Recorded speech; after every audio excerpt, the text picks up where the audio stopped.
Party में गलत विचारों को सुधारने पर। ये लेख लाल सेना की चौथी सेना की 9वीं पार्टी कांग्रेस के लिए कॉमरेड माओ जेडोंग द्वारा तैयार किया गया एक प्रस्ताव था। चीनी लोगों की सशस्त्र सेना का निर्माण एक कठिन प्रक्रिया थी। चीनी लाल सेना, जो जापान के खिलाफ प्रतिरोध युद्ध के दौरान 8वीं रूट और नई चौथी सेना बन गई और अब पीपुल्स लिबरेशन आर्मी है, 1 अगस्त 1927 को नानचांग विद्रोह के दौरान बनाई गई थी और दिसंबर 1929 तक अस्तित्व में थी, 2 साल से अधिक समय तक। इस अवधि के दौरान लाल सेना में कम्युनिस्ट पार्टी संगठन ने बहुत कुछ सीखा और विभिन्न गलत विचारों का मुकाबला करने के दौरान अनुभव का काफ़ी समृद्ध भंडार प्राप्त किया। संकल्प ने इस अनुभव को संक्षेप में प्रस्तुत किया। इसने लाल सेना को खुद को पूरी तरह से मार्क्सवादी लेनिनवादी आधार पर बनाने और पुराने प्रकार की सेनाओं के सभी प्रभावों को खत्म करने में सक्षम बनाया। इसे न केवल चौथी सेना में बल्कि लाल सेना की अन्य सभी इकाइयों में भी क्रमिक रूप से लागू किया गया। इस तरह पूरी चीनी लाल सेना हर मामले में लोगों की एक वास्तविक सेना बन गई। पिछले 30 वर्षों में चीनी लोगों की सशस्त्र सेनाओं ने अपनी पार्टी गतिविधियों और राजनीतिक कार्यों में जबरदस्त विकास और नवाचार किए हैं, जो अब एक बहुत अलग तस्वीर पेश करते हैं, लेकिन मूल रेखा वही है जो इस संकल्प में निर्धारित की गई है। चौथी लाल सेना में कम्युनिस्ट पार्टी संगठन में विभिन्न गैर सर्वहारा विचार हैं जो पार्टी की सही लाइन को लागू करने में बहुत बाधा डालते हैं। जब तक इन विचारों को पूरी तरह से ठीक नहीं किया जाता, चौथी सेना संभवतः चीन के महान क्रांतिकारी संघर्ष में उसे सौंपे गए कार्यों को नहीं निभा सकती। इस पार्टी संगठन में ऐसे गलत विचारों का स्रोत निस्संदेह इस तथ्य में निहित है कि इसकी मूल इकाइयां बड़े पैमाने पर किसानों और निम्न बुर्जुआ मूल के अन्य तत्वों से बनी हैं। फिर भी इन गलत विचारों के खिलाफ ठोस और दृढ़ संघर्ष करने और सदस्यों को पार्टी की सही लाइन में शिक्षित करने में पार्टी के अग्रणी निकायों की विफलता भी उनके अस्तित्व और विकास का एक महत्वपूर्ण कारण है। केंद्रीय समिति के सितंबर पत्र की भावना के अनुरूप ये कांग्रेस चौथी सेना में पार्टी संगठन में विभिन्न गैर सर्वहारा विचारों की अभिव्यक्ति, उनके स्रोतों और उन्हें ठीक करने के तरीकों पर प्रकाश डालती है और सभी से आह्वान करती है, साथियों, उन्हें पूरी तरह से खत्म करना है। विशुद्ध सैन्य दृष्टिकोण पर लाल सेना के कई साथियों के बीच विशुद्ध सैन्य दृष्टिकोण बहुत विकसित है। ये स्वयं इस प्रकार प्रकट होता है। 1. ये कॉमरेड सैन्य मामलों और राजनीति को एक दूसरे का विरोधी मानते हैं और यह मानने से इनकार करते हैं कि सैन्य मामले राजनीतिक कार्यों को पूरा करने का केवल एक साधन है। कुछ लोग ये भी कहते हैं, यदि आप सैन्य रूप से अच्छे हैं तो स्वाभाविक रूप से आप राजनीतिक रूप से अच्छे हैं। यदि आप सैन्य रूप से अच्छे नहीं हैं तो आप राजनीतिक रूप से अच्छे नहीं हो सकते। यह एक कदम आगे बढ़ने और सैन्य मामलों को राजनीति पर अग्रणी स्थान देने के लिए है। 2. वे सोचते हैं कि श्वेत सेना की भांति लाल सेना का कार्य भी केवल युद्ध करना है। वे यह नहीं समझते कि चीनी लाल सेना क्रांति के राजनीतिक कार्यों को पूरा करने के लिए एक सशस्त्र निकाय है। विशेष रूप से वर्तमान में लाल सेना को निश्चित रूप से खुद को लड़ाई तक ही सीमित नहीं रखना चाहिए। दुश्मन की सैन्य ताकत को नष्ट करने के लिए लड़ने के अलावा उसे जनता के बीच प्रचार करना, जनता को संगठित करना, उन्हें हथियारबंद करना, क्रांतिकारी राजनीतिक शक्ति स्थापित करने में उनकी मदद करना और पार्टी संगठनों की स्थापना जैसे महत्वपूर्ण कार्य भी करने चाहिए। लाल सेना केवल लड़ने के लिए नहीं बल्कि जनता के बीच प्रचार करने, उन्हें संगठित करने, उन्हें हथियारबंद करने और क्रांतिकारी राजनीतिक शक्ति स्थापित करने में उनकी मदद करने के लिए लड़ती है। इन उद्देश्यों के बिना लड़ाई अपना अर्थ खो देती है और लाल सेना अपने अस्तित्व का कारण खो देती है। 3. इसलिए संगठनात्मक रूप से ये कॉमरेड राजनीतिक कार्य करने वाले लाल सेना के विभागों को सैन्य कार्य करने वाले विभागों के अधीन कर देते हैं और नारा देते हैं, सेना मुख्यालय को बाहरी मामलों को संभालने दें। यदि इस विचार को विकसित होने दिया गया तो इसमें जनता से अलगाव, सेना द्वारा सरकार पर नियंत्रण और सर्वहारा नेतृत्व से हटने का खतरा शामिल होगा। ये कुओमितांग सेना की तरह सरदारवाद का रास्ता अपनाना होगा। 4. साथ ही प्रचार कार्य में प्रचार टीमों के महत्व को नज़रअंदाज कर देते हैं। जनसंगठन के प्रश्न पर वे सेना में सैनिक समितियों के गठन तथा स्थानीय मजदूरों एवं किसानों के संगठन की उपेक्षा करते हैं। परिणामस्वरूप प्रचार और संगठनात्मक कार्य दोनों छोड़ दिए जाते हैं। 5. जब युद्ध जीत लिया जाता है तो वे घमंडी हो जाते हैं और जब हार जाते हैं तो निराश हो जाते हैं। 6. स्वार्थी विभागवाद, वे केवल चौथी सेना के बारे में सोचते हैं और यह नहीं समझते कि स्थानीय जनता को हथियारबंद करना लाल सेना का एक महत्वपूर्ण कार्य है। यह विस्तृत रूप में क्लिकिज्म है। 7. चौथी सेना में अपने सीमित वातावरण से परे देखने में असमर्थ कुछ साथियों का मानना है कि कोई अन्य क्रांतिकारी ताकतें मौजूद नहीं हैं। इसलिए ताकत बचाने और कार्रवाई से बचने के विचार के प्रति उनकी अत्यधिक लत है। यह अवसरवादिता का अवशेष है। 8. कुछ साथी व्यक्तिपरक और वस्तुनिष्ठ स्थितियों की परवाह न करते हुए क्रांतिकारी आवेग की बीमारी से पीड़ित हैं। वे जनता के बीच सूक्ष्म और विस्तृत कार्य करने के लिए कष्ट नहीं उठाएंगे, बल्कि भ्रम से ग्रस्त होकर केवल बड़े कार्य करना चाहते हैं। ये पुट्चिज्म का अवशेष है। 1927 में क्रांति की हार के बाद एक संक्षिप्त अवधि के लिए कम्युनिस्ट पार्टी में एक वामपंथी पुट्चिस्ट प्रवृत्ति पैदा हुई। चीनी क्रांति को स्थायी क्रांति और चीन में क्रांतिकारी स्थिति को स्थायी उभार के रूप में मानते हुए पुट्चिस्ट कामरेडों ने एक व्यवस्थित वापसी का आयोजन करने से इनकार कर दिया और कमांडिज्म के तरीकों को अपनाते हुए और केवल थोड़ी संख्या में पार्टी सदस्यों पर भरोसा किया और जनता के एक छोटे से वर्ग ने गलती से पूरे देश में स्थानीय विद्रोहों की एक श्रृंखला आयोजित करने का प्रयास किया, जिसकी सफलता की कोई संभावना नहीं थी। इस तरह की पुट्चिस्ट गतिविधियां 1927 के अंत में व्यापक थीं, लेकिन 1928 की शुरुआत में धीरे धीरे कम हो गईं। हालांकि कुछ साथियों के बीच पुट्चिज्म के पक्ष में भावनाएं अभी भी बची हुई थीं। विशुद्ध सैन्य दृष्टिकोण के स्रोत हैं। 1. निम्न राजनीतिक स्तर। इससे सेना में राजनीतिक नेतृत्व की भूमिका को पहचानने और यह मानने में विफलता उत्पन्न होती है कि लाल सेना और श्वेत सेना मौलिक रूप से भिन्न हैं। 2. भाड़े के सैनिकों की मानसिकता। पिछली लड़ाइयों में पकड़े गए कई कैदी लाल सेना में शामिल हो गए हैं और ऐसे तत्व अपने साथ स्पष्ट रूप से भाड़े का दृष्टिकोण लेकर आते हैं, जिससे निचले रैंकों में विशुद्ध सैन्य दृष्टिकोण के लिए एक आधार मिलता है। 3. पिछले 2 कारणों से एक तीसरा कारण उत्पन्न होता है, सैन्य शक्ति में अति आत्मविश्वास और जनता की ताकत में विश्वास की कमी। 4. सैन्य कार्यों में सक्रिय रूप से भाग लेने और चर्चा करने में पार्टी की विफलता भी कई साथियों के बीच विशुद्ध सैन्य दृष्टिकोण के उभरने का एक कारण है। सुधार के तरीके इस प्रकार हैं। 1. शिक्षा के माध्यम से पार्टी में राजनीतिक स्तर को ऊपर उठाएं, विशुद्ध सैन्य दृष्टिकोण की सैद्धांतिक जड़ों को नष्ट करें और लाल सेना और सफ़ेद सेना के बीच बुनियादी अंतर पर ध्यान दें।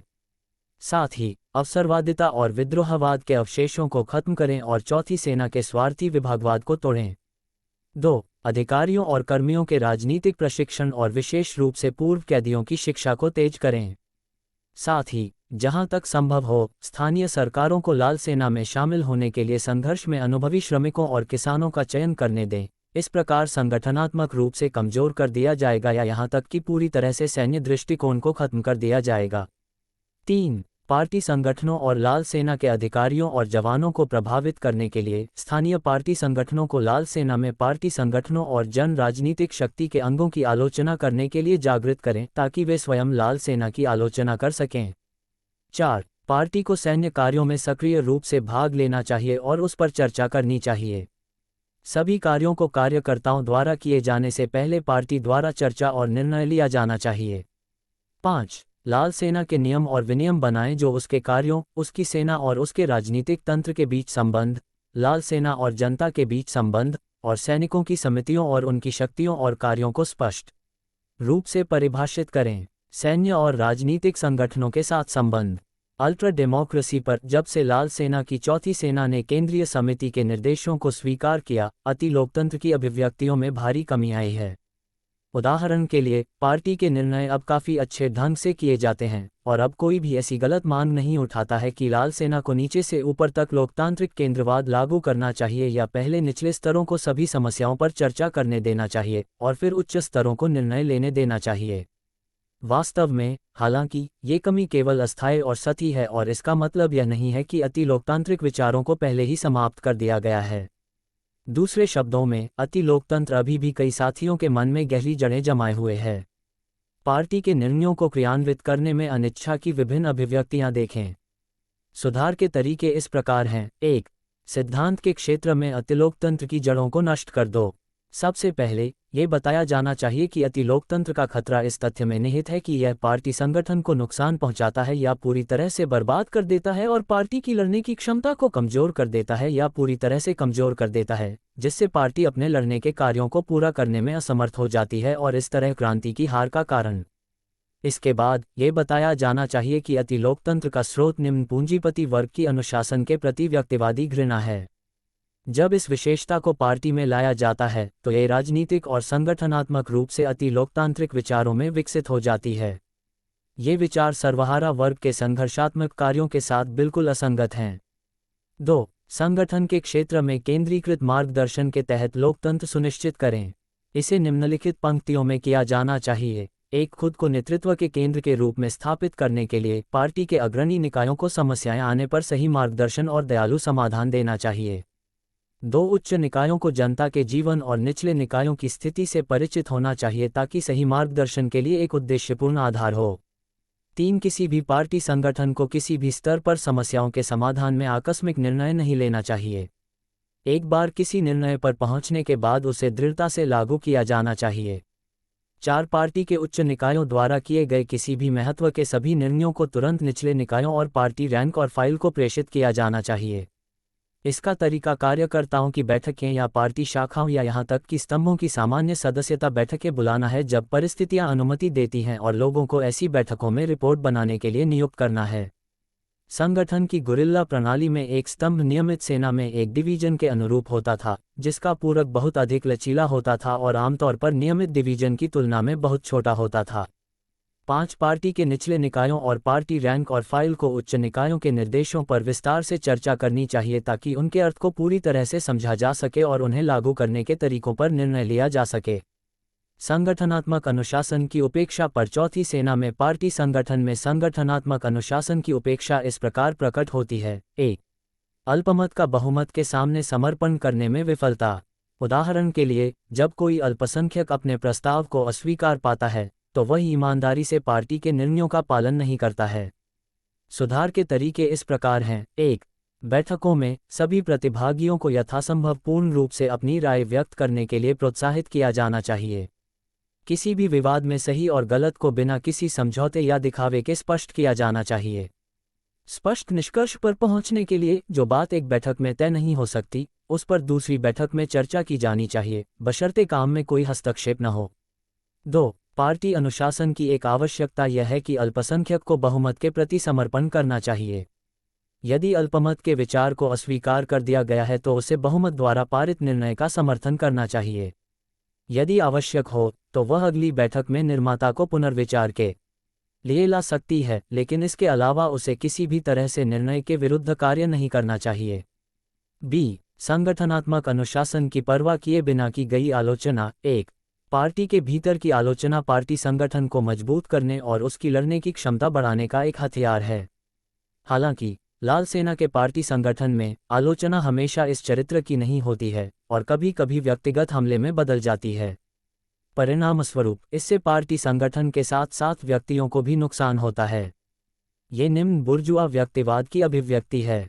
सुधार का तरीका पार्टी के सदस्यों को यह समझने में मदद करना है कि आलोचना का उद्देश्य वर्ग संघर्ष में जीत हासिल करने के लिए पार्टी की लड़ने की क्षमता को बढ़ाना है और इसे व्यक्तिगत हमले के साधन के रूप में इस्तेमाल नहीं किया जाना चाहिए। 2. पार्टी के कई सदस्य अपनी आलोचनाएं पार्टी के अंदर नहीं बल्कि पार्टी के बाहर करते हैं।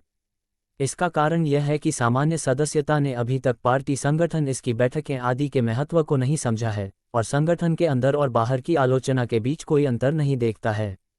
सुधार का तरीका पार्टी के सदस्यों को शिक्षित करना है ताकि वे पार्टी संगठन के महत्व को समझें और पार्टी की बैठकों में पार्टी समितियों या साथियों की आलोचना करें। पूर्ण समतावाद पर एक समय में लाल सेना में पूर्ण समानतावाद काफी गंभीर हो गया था। यहाँ कुछ उदाहरण दिए गए हैं।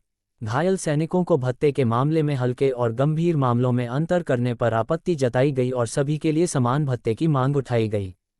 जब अधिकारी घोड़े पर सवार होते थे तो इसे अपने कर्तव्यों को पूरा करने के लिए आवश्यक नहीं बल्कि असमानता का संकेत माना जाता था। आपूर्ति के बिल्कुल समान वितरण की मांग की गई थी और विशेष मामलों में कुछ हद तक बड़े आवंटन पर आपत्ति थी। चावल की ढुलाई में यह मांग की गई कि उम्र या शारीरिक स्थिति की परवाह किए बिना सभी को अपनी पीठ पर समान भार उठाना चाहिए। बिलेट्स के आवंटन में समानता की मांग की गई और बड़े कमरों पर कब्जा करने के लिए मुख्यालय का दुरुपयोग किया जाएगा। थकाऊ कर्तव्यों के निर्धारण में समानता की मांग की गई थी और अगले आदमी से थोड़ा अधिक करने की अनिच्छा थी। बात यहां तक पहुंच गई कि जब 2 घायल आदमी थे लेकिन केवल एक स्ट्रेचर था तो किसी को भी नहीं ले जाया जा सकता था क्योंकि प्रत्येक ने दूसरे को प्राथमिकता देने से इनकार कर दिया था। पूर्ण समानतावाद, जैसा कि इन उदाहरणों में दिखाया गया है, लाल सेना के अधिकारियों और सैनिकों के बीच अभी भी बहुत गंभीर है। पूर्ण समानतावाद राजनीतिक मामलों में अति लोकतंत्र की तरह एक हस्तशिल्प और छोटी किसान अर्थव्यवस्था का उत्पाद है। एकमात्र अंतर यह है कि एक खुद को भौतिक मामलों में प्रकट करता है जबकि दूसरा खुद को राजनीतिक मामलों में प्रकट करता है। सुधार की विधि हमें ये बताना चाहिए कि पूंजीवाद के उन्मूलन से पहले पूर्ण समानतावाद किसानों और छोटे मालिकों का भ्रम मात्र है, और समाजवाद के तहत भी कोई पूर्ण समानता नहीं हो सकती है, क्योंकि तब भौतिक चीज़ें वितरित की जाएंगी, प्रत्येक को उसकी क्षमता के अनुसार, प्रत्येक को उसके कार्य के अनुसार के सिद्धांत के साथ साथ कार्य की आवश्यकताओं को पूरा करने पर भी। लाल सेना में भौतिक चीज़ों का वितरण कमोबेश समान होना चाहिए, जैसा कि अधिकारियों और पुरुषों के लिए समान वेतन के मामले में होता है, क्योंकि संघर्ष की वर्तमान परिस्थितियों के लिए यह आवश्यक है। लेकिन तर्क से परे पूर्ण समानतावाद का विरोध किया जाना चाहिए, क्योंकि संघर्ष के लिए इसकी आवश्यकता नहीं है, इसके विपरीत ये संघर्ष में बाधा डालता है। विषयवाद पर पार्टी के कुछ सदस्यों के बीच व्यक्तिपरकता गंभीर स्तर तक मौजूद है, जिससे राजनीतिक स्थिति के विश्लेषण और कार्य के मार्गदर्शन को बहुत नुकसान होता है। इसका कारण यह है कि राजनीतिक स्थिति का व्यक्तिपरक विश्लेषण और कार्य का व्यक्तिपरक मार्गदर्शन अनिवार्य रूप से या तो अवसरवादिता या पुटिज्म में परिणत होता है। जहां तक व्यक्तिपरक आलोचना, ढीली और आधारहीन बातें या संदेह की बात है, पार्टी के अंदर ऐसी प्रथाएं अक्सर सिद्धांतहीन विवादों को जन्म देती हैं और पार्टी संगठन को कमजोर करती हैं। पार्टी के अंदर की आलोचना के संबंध में एक और बात जिसका उल्लेख किया जाना चाहिए वह यह है कि कुछ कॉमरेड अपनी आलोचना करते समय प्रमुख मुद्दों को नज़रअंदाज कर देते हैं और अपना ध्यान छोटे छोटे बिंदुओं तक ही सीमित रखते हैं। वे यह नहीं समझते कि आलोचना का मुख्य काम राजनीतिक और सांगठनिक गलतियों को उजागर करना है। जहां तक व्यक्तिगत कमियों का सवाल है, जब तक कि वे राजनीतिक और संगठनात्मक गलतियों से संबंधित न हो, अति आलोचनात्मक होने और संबंधित साथियों को शर्मिंदा करने की कोई आवश्यकता नहीं है। इसके अलावा एक बार जब ऐसी आलोचना विकसित हो जाती है, तो ये बड़ा खतरा है कि पार्टी के सदस्य पूरी तरह से छोटी छोटी गलतियों पर ध्यान केंद्रित करेंगे और हर कोई डरपोक और अति सतर्क हो जाएगा और पार्टी के राजनीतिक कार्यों को भूल जाएगा। सुधार का मुख्य तरीका पार्टी के सदस्यों को शिक्षित करना है ताकि एक राजनीतिक और वैज्ञानिक भावना उनकी सोच और उनके पार्टी जीवन में व्याप्त हो जाए।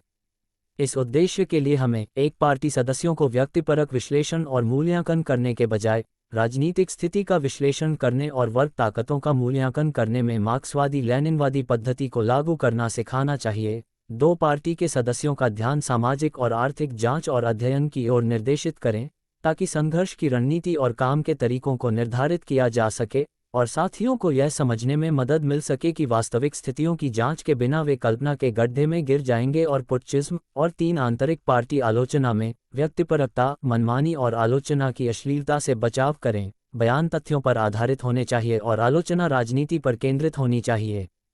व्यक्तिवाद पर रेड आर्मी पार्टी संगठन में व्यक्तिवाद की प्रवृत्ति इस प्रकार प्रकट होती है। 1.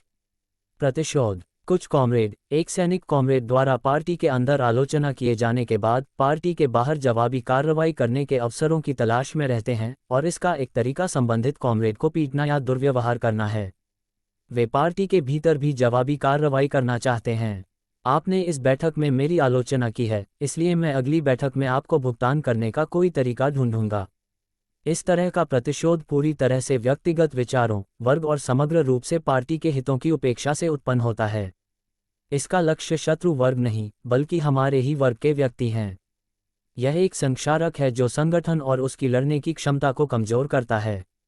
2. छोटा समूह मानसिकता। कुछ कॉमरेड केवल अपने छोटे समूह के हितों पर विचार करते हैं और सामान्य हितों की उपेक्षा करते हैं। हालांकि सतह पर यह व्यक्तिगत हितों की पूर्ति नहीं लगती है, वास्तव में ये संकीर्णतम व्यक्तिवाद का उदाहरण है और इसका एक मजबूत संक्षारक और केंद्रापसारक प्रभाव है। लाल सेना में छोटे समूह की मानसिकता व्याप्त थी, और हालांकि आलोचना के परिणामस्वरूप कुछ सुधार हुआ है, लेकिन अभी भी अस्तित्व बचा हुआ है और इसे दूर करने के लिए और प्रयास की आवश्यकता है। 3. कर्मचारी मानसिकता। कुछ कॉमरेड यह नहीं समझते कि पार्टी और लाल सेना, जिसके वे सदस्य हैं, दोनों क्रांति के कार्यों को पूरा करने के साधन हैं। उन्हें इस बात का एहसास नहीं है कि वे स्वयं क्रांति के निर्माता हैं, लेकिन सोचते हैं कि उनकी जिम्मेदारी केवल अपने व्यक्तिगत वरिष्ठों के प्रति है, न कि क्रांति के प्रति। क्रांति के कर्मचारी की यह निष्क्रिय मानसिकता भी व्यक्तिवाद की अभिव्यक्ति है। ये बताता है कि क्रांति के लिए बिना शर्त काम करने वाले बहुत सारे कार्यकर्ता क्यों नहीं हैं। जब तक इसे समाप्त नहीं किया जाता, कार्यकर्ताओं की संख्या नहीं बढ़ेगी और क्रांति का भारी बोझ कम संख्या में लोगों के कंधों पर रहेगा, जिससे संघर्ष को काफी नुकसान होगा। 4. सुख चाहने वाला। लाल सेना में भी ऐसे बहुत से लोग हैं जिनकी व्यक्तिवादिता आनंद प्राप्ति में अभिव्यक्त होती है। वे हमेशा आशा करते हैं कि उनकी इकाई बड़े शहरों में मार्च करेगी। वे वहाँ काम करने नहीं बल्कि मौज मस्ती करने जाना चाहते हैं। आखिरी चीज़ जो वे चाहते हैं वह लाल क्षेत्रों में काम करना है जहाँ जीवन कठिन है। 5. निष्क्रियता। जब भी कोई बात उनकी इच्छा के विरुद्ध होती है तो कुछ साथी निष्क्रिय हो जाते हैं और काम करना बंद कर देते हैं। इसका मुख्य कारण है शिक्षा की कमी, हालांकि कभी कभी यह नेतृत्व के अनुचित आचरण, कार्य सौंपने या अनुशासन लागू करने के कारण भी होता है। 6. सेना छोड़ने की इच्छा। लाल सेना से स्थानीय कार्य में स्थानांतरण की मांग करने वाले लोगों की संख्या बढ़ रही है। इसका कारण पूरी तरह से व्यक्तियों के साथ नहीं है, बल्कि इसके साथ भी है। एक लाल सेना में जीवन की भौतिक कठिनाइयाँ, 2 लंबे संघर्ष के बाद थकावट, और 3 नेतृत्व द्वारा मामलों का अनुचित संचालन, कार्य का असाइनमेंट या अनुशासन लागू करना। सुधार की विधि मुख्य रूप से शिक्षा को मजबूत करना है ताकि व्यक्तिवाद को वैचारिक रूप से सुधारा जा सके। इसके बाद मामलों का संचालन करना, कार्य करना और अनुशासन को उचित तरीके से लागू करना है। इसके अलावा लाल सेना के भौतिक जीवन को बेहतर बनाने के तरीके ढूंढे जाने चाहिए और भौतिक स्थितियों में सुधार के लिए आराम और पुनर्वास के लिए हर उपलब्ध अवसर का उपयोग किया जाना चाहिए। अपने शैक्षणिक कार्य में हमें ये समझाना होगा कि अपने सामाजिक मूल में व्यक्तिवाद पार्टी के भीतर निम्न बुर्जुआ और बुर्जुआ विचारों का प्रतिबिंब है। घूमंतु विद्रोही बैंडों की विचारधारा पर घूमने वाले विद्रोही समूहों की राजनीतिक विचारधारा लाल सेना में उभरी है क्योंकि आवारा तत्वों का अनुपात बढ़ा है और क्योंकि चीन में, खासकर दक्षिणी प्रांतों में आवारा लोगों की बड़ी भीड़ है। यह विचारधारा इस प्रकार प्रकट होती है। कुछ लोग केवल छापामार कार्रवाइयों के माध्यम से हमारे राजनीतिक प्रभाव को बढ़ाना चाहते हैं, लेकिन आधार क्षेत्रों के निर्माण और लोगों की राजनीतिक शक्ति की स्थापना के कठिन कार्य को करके इसे बढ़ाने के लिए तैयार नहीं हैं। 2 रेड आर्मी के विस्तार में कुछ लोग स्थानीय रेड गार्ड और स्थानीय सैनिकों के विस्तार की लाइन के बजाय लोगों को काम पर रखना और घोड़े खरीदना और रेगिस्तानियों को भर्ती करना और विद्रोहियों को स्वीकार करना की लाइन का पालन करते हैं। लाल सेना की मुख्य सेनाओं का विकास। 3 कुछ लोगों में जनता के साथ मिलकर कठिन संघर्ष करने का धैर्य नहीं है और वे केवल बड़े शहरों में जाकर जी भरकर खाना पीना चाहते हैं। घूमने वाले विद्रोहियों की विचारधारा की ये सभी अभिव्यक्तियां लाल सेना को उसके उचित कार्य करने में गंभीर रूप से बाधा डालती हैं। परिणामस्वरूप रेड आर्मी पार्टी संगठन के भीतर वैचारिक संघर्ष में इसका उन्मूलन एक महत्वपूर्ण उद्देश्य है। ये समझा जाना चाहिए कि हुआंग चाओ या ली चुआंग प्रकार के विद्रोहियों को भगाने के तरीके वर्तमान परिस्थितियों में स्वीकार्य नहीं हैं। ये 2 चीनी मुहावरे उन तरीकों को संदर्भित करते हैं जो चीनी इतिहास में कुछ विद्रोहियों ने अपनी सेना का विस्तार करने के लिए अपनाए थे। इन तरीकों को लागू करते समय गुणवत्ता की बजाय संख्या पर ध्यान दिया गया और रैंक बढ़ाने के लिए सभी प्रकार के लोगों की अंधाधुंध भर्ती की गई। हुआंग चाओ तांग राजवंश के अंत में किसान विद्रोह के नेता थे। 875 ई में अपने गृह जिले तसाओचो अब शांतुंग में होत्से काउंटी से शुरुआत करते हुए हुआंग ने शाही सेनाओं के खिलाफ विजयी लड़ाई में सशस्त्र किसानों का नेतृत्व किया और खुद को हेवन स्टॉर्मिंग जनरल कहा।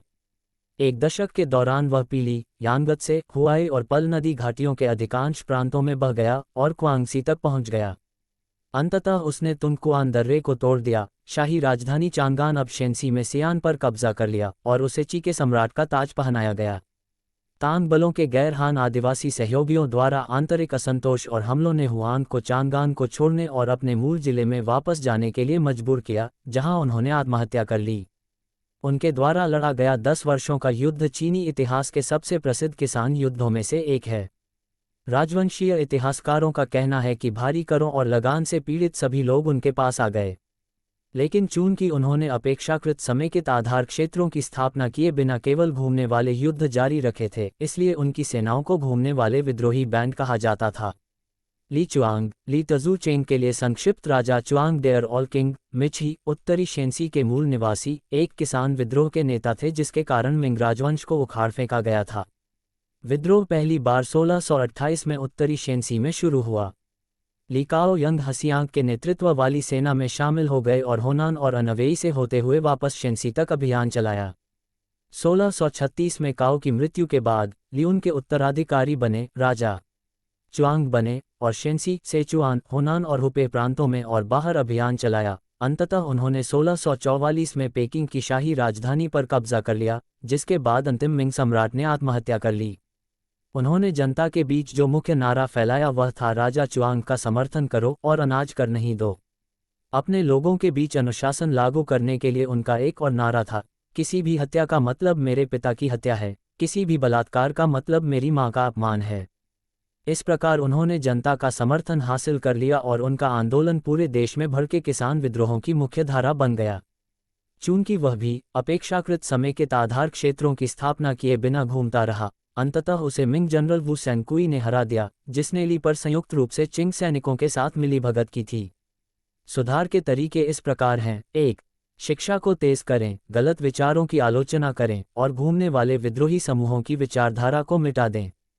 2. आवारा दृष्टिकोण का मुकाबला करने के लिए लाल सेना के बुनियादी वर्गों और हाल ही में भर्ती हुए बंदियों के बीच शिक्षा को तेज करें।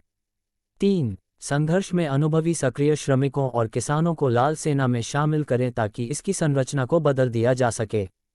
4. उग्रवादी श्रमिकों और किसानों की जनता के बीच से लाल सेना की नई इकाइयां बनाएं। पुट्चिज्म के अवशेषों पर लाल सेना में पार्टी संगठन ने पहले से ही पुट्चिज्म के खिलाफ संघर्ष छेड़ रखा है, लेकिन अभी तक पर्याप्त हद तक नहीं। इसलिए इस विचारधारा के अवशेष अभी भी लाल सेना में मौजूद हैं।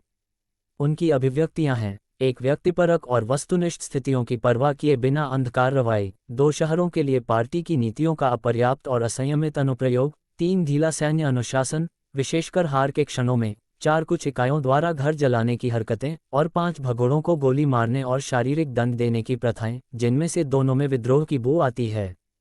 अपने सामाजिक मूल में पुट्चिज्म लुम्पेन, सर्वहारा और निम्न बुर्जुआ विचारधारा का एक संयोजन है। सुधार के तरीके इस प्रकार हैं: 1. वैचारिक रूप से पुट्चिज्म को खत्म करें। 2. नियमों, विनियमों और नीतियों के माध्यम से पुट्चिस्ट व्यवहार को ठीक करें।